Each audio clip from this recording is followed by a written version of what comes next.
वैष्णवी राऊत साम टीव्हीच्या बातमीपत्रामध्ये आपल्या सगळ्यांचं स्वागत आहे। बातमीपत्राच्या सुरुवातीलाच अगदी अवकाळी पावसाची बातमी आहे। हो, अवकाळी पाऊस बरसणार आहे। राज्यातल्या अनेक जिल्ह्यांमध्ये पुढचे 3 दिवस अवकाळी पावसाचा इशारा देण्यात आलेला आहे। वादळी वाऱ्यासहच पाऊस तसंच गारपीट होण्याचाही अंदाज आहे। विदर्भात अकोला आणि अमरावती वगळता सर्वच जिल्ह्यांमध्ये येलो अलर्ट देण्यात आलेला आहे। तर अरबी समुद्रात कमी दाबाचं क्षेत्र निर्माण झाल्यामुळे राज्याच्या वातावरणात मोठे बदल होण्याचा अंदाज आहे। नेमकं कोणकोणत्या जिल्ह्यांना येलो अलर्ट देण्यात आलाय पाहूयात। चंद्रपूर, गडचिरोली आणि नागपूर या 3 जिल्ह्यांना, विदर्भातील या 3 जिल्ह्यांना पावसाचा येलो अलर्ट जारी झालाय। तर त्यांच्यासोबत वर्धा, गोंदिया आणि भंडारा या ठिकाणी देखील अवकाळी पाऊस बरसण्याची शक्यता आहे।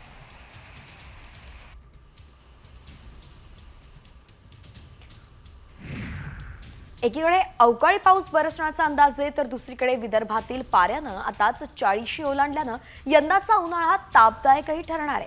चंद्रपुरात राज्यातलं उच्चांकी 40.6 अंश सेल्सिअस तापमानाची नोंद झाली आहे। उन्हामुळे नागरिकांना घराबाहेर पडणंही कठीण झालंय। प्रशासनानं सुद्धा गरज असेल तरच घराबाहेर पडा असंही आवाहन केलंय। तर नेमकं विदर्भात कुठल्या जिल्ह्यात किती तापमान होतं ग्राफिक्सच्या माध्यमातून सविस्तर पाहूयात। कॉमस्कोर नुसार आता isakal.com आहे देशातील नंबर 1 ची मराठी न्यूज वेबसाईट। प्रत्येक अपडेटसाठी isakal.com ला नक्की भेट द्या। एकंदरीतच विदर्भाबद्दल सांगायचं तर येत्या 3 दिवसांमध्ये पाऊस बरसण्याचा अंदाज आहे। मात्र सध्याचं वातावरण अगदी तापदायक ठरतंय, म्हणून विदर्भात हवामान बदल हा झपाट्यानं दिसू शकतो। आता सध्या जरी पारा 40 पार गेलेला असला तरी 3 दिवसांमध्ये पाऊस बरसण्याचा अंदाज आहे, म्हणून तिथल्या नागरिकांनी सतर्क राहण्याचं आवाहन करण्यात आलेलं आहे। तर आपण पाहतोय चंद्रपूर, अकोला आणि वाशिममध्ये 40.6 अंश सेल्सिअस ते 40 अंश सेल्सिअस इतकं तापमान होतं। तर नागपूरमध्ये 39.4 अंश सेल्सिअस तापमान नोंदवलं गेलं। वर्धा, अमरावती, यवतमाळ आणि गोंदियामध्येही 39 अंश सेल्सिअस ते 37 अंश सेल्सिअस दरम्यानच वातावरण आणि पारा पाहायला मिळाला।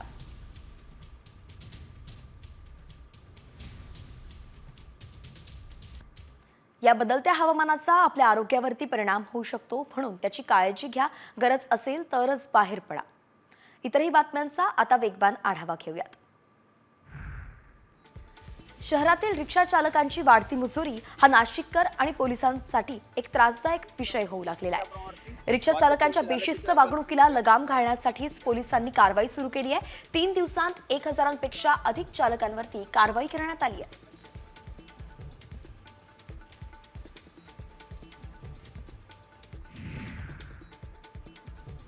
हिंगोलीत मार्च महिन्यात भीषण पाणी टंचाई निर्माण झाली आहे। जिल्ह्यात पाणी पुरवठ्यासाठी प्रशासनानं अनेक योजना राबवल्या, पण पाण्याचा स्रोत आटत चाललाय आणि त्यामुळे नागरिकांना पाण्यासाठी भटकंती करावी लागते। दरम्यान पंचायत समितीकडून अनेक गावांना टँकरद्वारे पाणी पुरवठा सुरू आहे।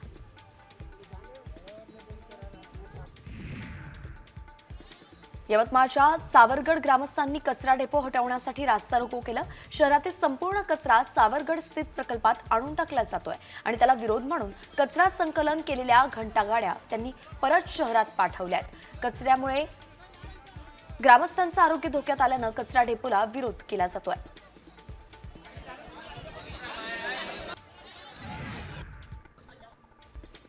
लातूर नांदेड महामार्ग नांदगाव ग्रामस्थांनी अचानक अडवला। नांदगाव पाटी गाव अपघातात ब्लॅक स्पॉट तयार झालाय आणि म्हणून प्रशासनानं बॅरिकेड लावलेत। मात्र गावात जाण्यासाठी मार्ग नसल्यानं ग्रामस्थ आक्रमक झालेत। महामार्गावरील दुभाजक चालू ठेवण्यासाठी ग्रामस्थ मागणी करतायत।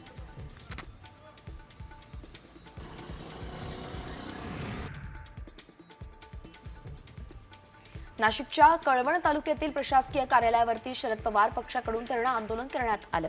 आमदार नितीन पवार यांनी त्यांच्या कुटुंबावरती केलेल्या खोट्या आरोपांची चौकशी करावी असं निवेदन तहसीलदारांना देण्यात आलंय।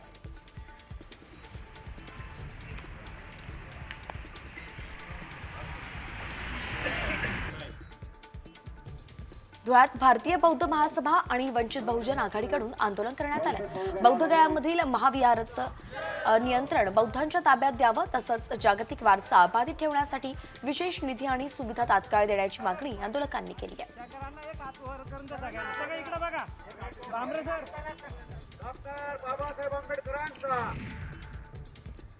यवतमाळ जिल्ह्यातील 175 ग्रामपंचायतीची पोटनिवडणूक तयार, तर 5 ग्रामपंचायतीच्या सार्वत्रिक निवडणुकीच्या पार्श्वभूमीवरती राज्य निवडणूक आयोगानं मतदार यादी कार्यक्रम जाहीर केलाय।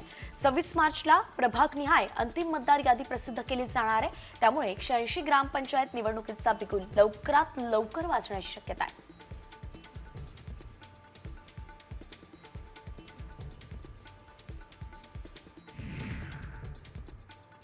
नंदुरबार जिल्ह्यात तापमानाचा पारा 40 अंश सेल्सिअस पर्यंत गेलाय। वाढत्या तापमानाचा फळबागायतदार शेतकऱ्यांना मोठा फटका बसतोय। तापमानात अजून वाढ होण्याचा अंदाज हवामानशास्त्र विभागानं दिलाय। तसंच एप्रिल आणि मे मध्ये अजून तापमानात वाढ होण्याचाही अंदाज आहे।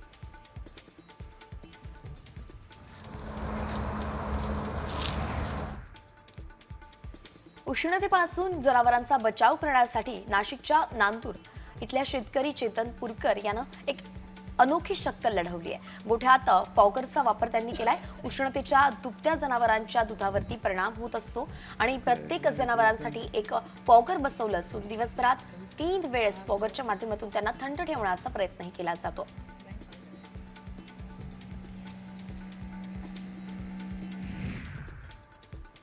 पुण्यातील एस्कॉर्ड नावाच्या पबच्या स्वच्छतागृहामध्ये कॉन्डम सापडले। तसा व्हिडिओ समोर आला असून हा व्हिडिओ 15 मार्चचा असल्याची माहिती आहे आणि त्यामुळे पुण्यातील पबमध्ये नेमकं काय सुरू आहे असा प्रश्न आता उपस्थित केला जातोय। युवक काँग्रेसनं पब मालकावरती कायदेशीर कारवाई करण्याची मागणी केली आहे।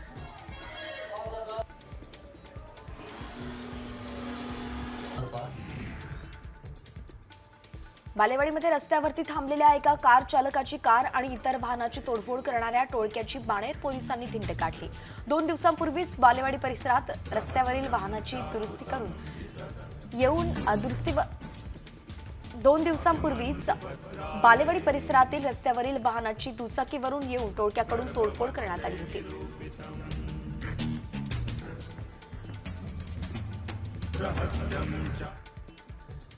बीडच्या आष्टीतील विकास बनसोडे ऑनर किलिंग प्रकरणात 6 आरोपींना 7 दिवसांची पोलीस कोठडी सुनावण्यात आली आहे, तर 4 आरोपी अद्यापही फरार आहेत। 6 आरोपींना आष्टी न्यायालयात हजर केलं होतं। मुलीच्या वडिलांसह 10 जणांविरोधात गुन्हा दाखल आहे।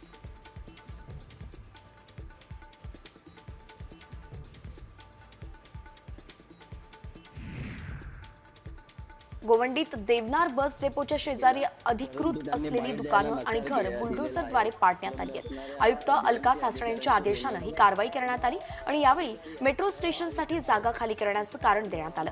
मात्र कोणतीही पर्यायी व्यवस्था उपलब्ध करून दिली नाहीये, त्यामुळे रहिवाशांनी संतापही व्यक्त केलाय। परंतु त्यांनी बाहेर द्यायला नकार दिलेला आहे। पिंपरी चिंचवडमध्ये दुचाकीचा वापर करून सोनसाखळी चोरणाऱ्या टोळीतील एका अट्टल चोराला पोलिसांनी अटक केली आहे। तसंच त्याच्याकडून दागिने विकत घेणाऱ्या सोनारावर सुद्धा कारवाई करण्यात आली आहे आणि यावेळी त्याच्याकडून जवळपास 13 लाखांचे दागिने जप्त करण्यात आले।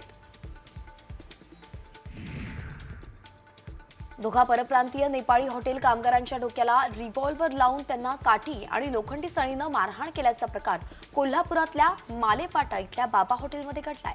हॉटेल चालक टिपू सुलतान खतीब याच्यासह 3 विरुद्ध पोलीस ठाण्यात गुन्हा दाखल झालाय।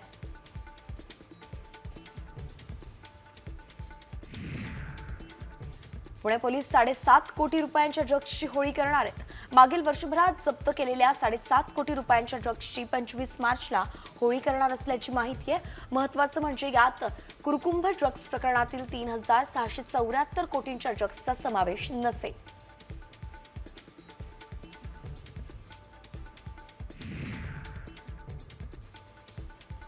यवतमाळमध्ये 60 गोवंशांसह 45 लाखांचा मुद्देमाल जप्त करण्यात आलाय। एका कंटेनरमधून कत्तलीसाठी 60 बैल जातीचे गोवंशाची तस्करी होत होती आणि त्याची माहिती स्थानिक गुन्हे शाखेला मिळताच राष्ट्रीय महामार्गावरील पिंपरी गावाजवळ कंटेनरला थांबवून पाहणी करण्यात आली आहे। मध्य प्रदेश, राजस्थानच्या 3 आरोपींना अटक सुद्धा करण्यात आली आहे।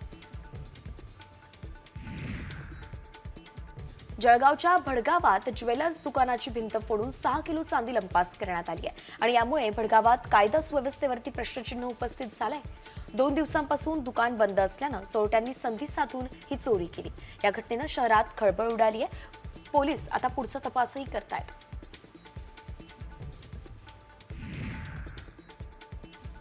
रत्नागिरी जिल्ह्यात झालेल्या खुनाचा रायगड पोलिसांनी 12 तासांत उलगडा केलाय. होळीच्या दिवशी वादातून खून झाला होता. म्हसळा तालुक्यातील तोराडी बंडवाडीमध्ये गोणीमध्ये कुचलेल्या अवस्थेतील मृतदेह सापडला होता. मृतदेहाच्या खिशातील डायरीमधील एकमेव नंबरच्या आधारेच पोलिसांनी आरोपींच्या मुसक्या आवळल्यात.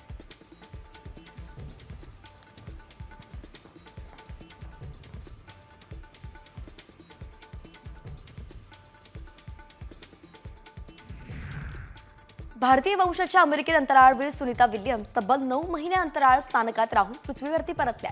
आज पहाटेच त्यांचं यान पृथ्वीवरती पोहोचलं. त्यांच्या परतीची संपूर्ण जगाला प्रतीक्षा होती.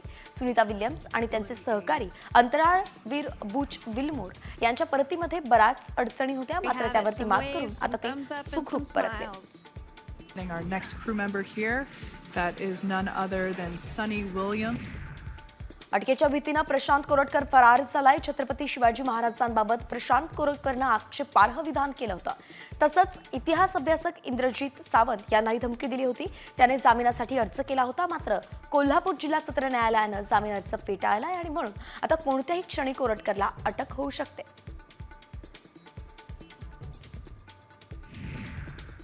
आर्थिक वर्ष संपण्यास अवघे 12 दिवस उरले असून या दिवसात 204 कोटी रुपये वसूल करण्याचं टार्गेट महावितरणनं ठेवलंय. गैरसोय टाळण्यासाठीच ग्राहकांनी थकबाकीसह चालू वीज बिल तातडीनं भरण्याचं आवाहन महावितरणनं केलंय. वीज बिल वसुलीसाठी वीज पुरवठा खंडित करण्याची कारवाई आता करण्यात येणार आहे.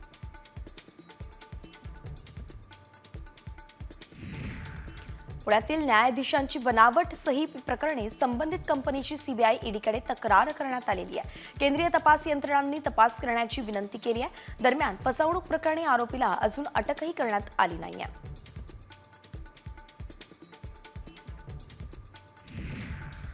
सावित्रीबाई फुले पुणे विद्यापीठातील मुलींच्या वसतिगृहातील दारूच्या बाटल्या, सिगारेट्स पॅकेट्स असल्याचे फोटो आणि व्हिडिओ समोर आले. एका विद्यार्थिनीनं सर्व गैरप्रकाराची माहिती प्रभारी कुलसचिव आणि कुलगुरूंना दिली. आता पुढील कारवाईकडे सगळ्यांचं लक्ष लागलंय.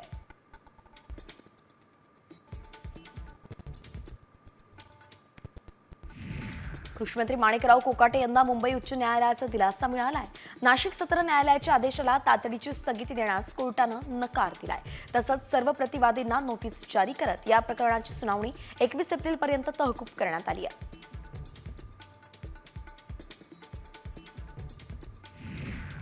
स्वारगेट बलात्कार प्रकरणातील आरोपी दत्ता गाडेच्या वकिलावरती प्राणघातक हल्ला करण्यात आलाय. साहिल डोंगरे असं आरोपी दत्ता गाडेच्या वकिलाचं नाव आहे. 17 मार्चला संध्याकाळी डोंगरे यांचं अपहरण करण्यात आलं. अपहरण करून त्यांना बोबदेव घाटात नेण्यात आलं आणि तिवे घाटात त्यांना मारहाण करण्यात आली.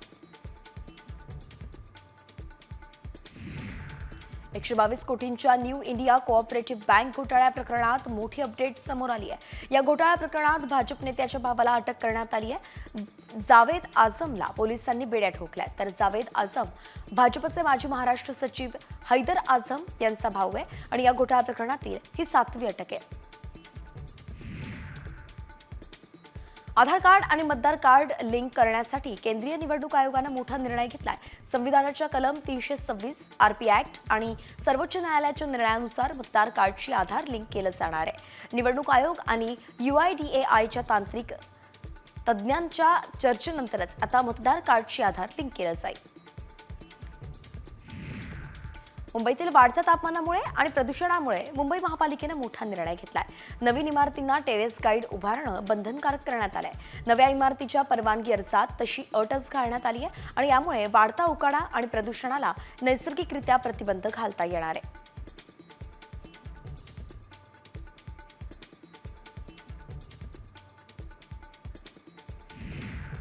बॉलिवूडचे महानायक अमिताभ बच्चन हे यंदा सर्वाधिक कर भरणारे सेलिब्रिटी ठरलेत.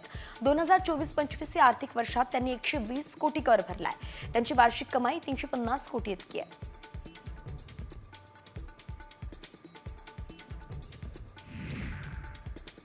रंगपंचमीच्या निमित्तानं साताऱ्याच्या वाईमध्ये बगाड यात्रा पार पडणार आहे. बावधनची बगाड यात्रा महाराष्ट्रभर प्रसिद्ध आहे. होळी पौर्णिमेपासूनच बावधनच्या यात्रेला सुरुवात होते तर रंगपंचमीच्या दिवशी बगाड भरतं. बगाड ओढण्यासाठी 12 बैलांची जोडी सज्ज झाली आहे.